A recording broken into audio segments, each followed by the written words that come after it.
سورہ ہمزہ۔ سورہ ہمزہ کا تعارف۔ مقام نزول۔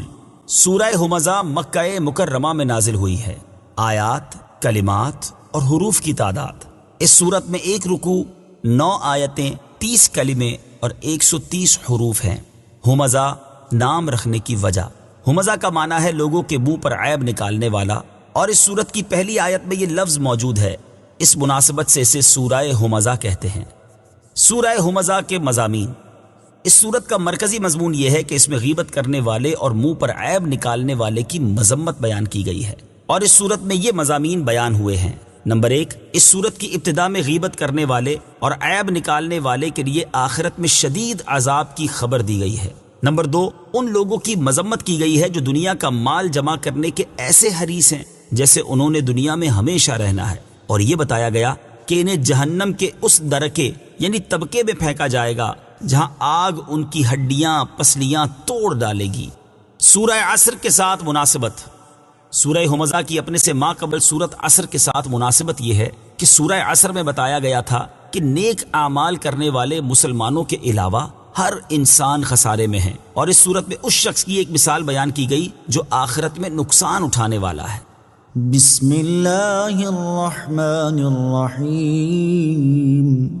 ترجمہ: اللہ کے نام سے شروع جو نہایت مہربان رحمت والا ہے۔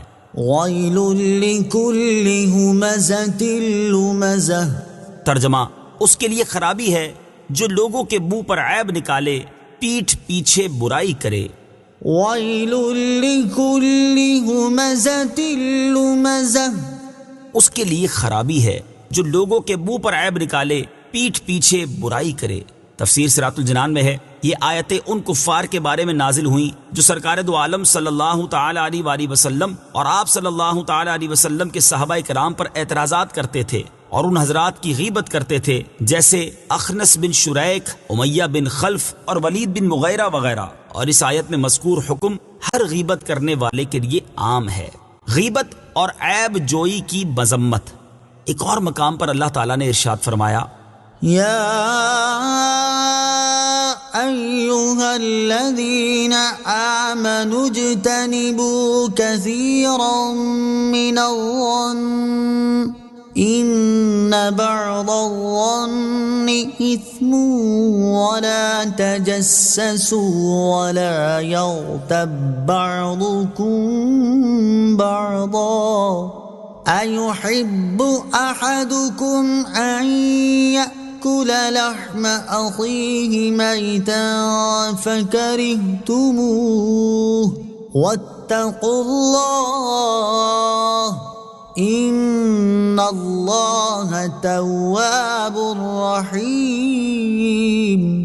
ترجمہ: اے ایمان والو، بہت زیادہ گمان کرنے سے بچو، بے شک کوئی گمان گناہ ہو جاتا ہے، اور پوشیدہ باتوں کی جستجو نہ کرو، اور ایک دوسرے کی غیبت نہ کرو۔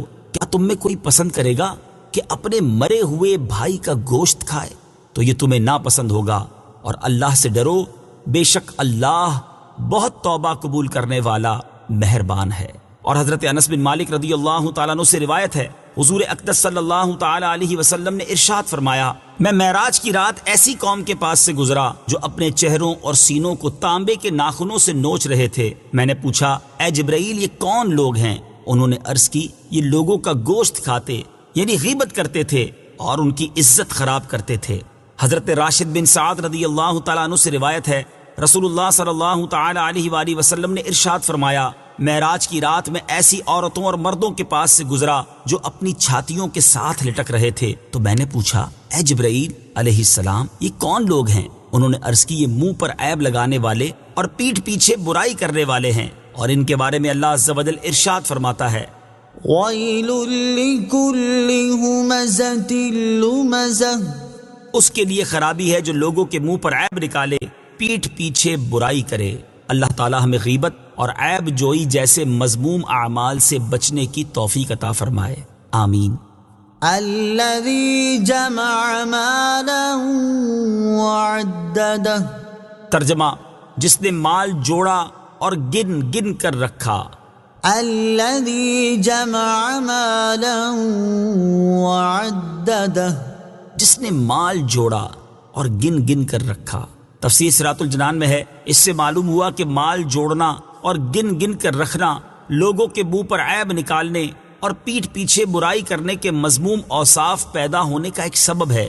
ہمارے معاشرے میں مالدار لوگوں کی ایک تعداد ایسی ہے جو اس مرض میں بری طرح مبتلا ہے۔ اللہ تعالیٰ انہیں ہدایت عطا فرمائے۔ مال جمع کرنے اور گن گن کر رکھنے کی مذموم صورتیں۔ یاد رہے کہ مال جمع کرنا اور گن گن کر رکھنا چند صورتوں میں برا ہے۔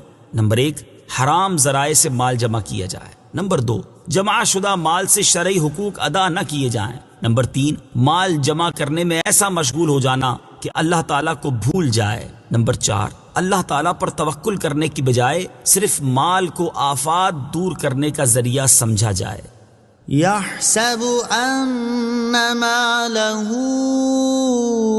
أخلده كلا لينبذن في الحطمة وما أدراك ما الحطمة نار الله الموقدة التي تطلع على الأفئدة إنها عليهم مؤصدة في عمد ممددة۔